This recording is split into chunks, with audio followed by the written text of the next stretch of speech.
Good morning friends. నా పేరు రేణుక. మనం ఎస్టర్డే జరిగిన సెషన్లో మన speaker sir Gangula Srikar sir చాలా అద్భుతంగా స్టోరీ టెల్లింగ్ గురించి చాలా అద్భుతంగా వివరించారు.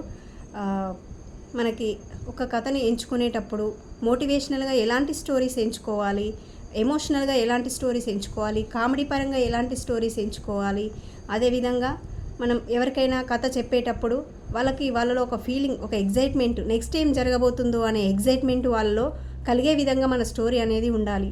అలాగే ఒక కథకి ప్రారంభము, ముగింపు, ఉపోద్ఘాతము, కొనసాగింపు, ఇలా ప్రతి ఒక్కటి ఆ కథలో ఉండే విధంగా చూసుకోవాలని చాలా అద్భుతంగా వివరించారు సార్.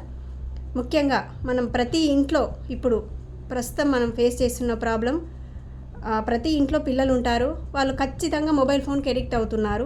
వాళ్ళు అలా మొబైల్ ఫోన్కి ఎడిక్ట్ కాకుండా మనం ఏ విధంగా వాళ్ళకి స్టోరీ చెప్పాలి, వాళ్ళకి స్టోరీ చెప్పేటప్పుడు ఇంకా ఏం జరుగుతుంది అనే ఎగ్జైట్మెంట్ అనేది వాళ్ళలో కలిగే విధంగా మనం స్టోరీ చెప్పాలి వాళ్ళకి.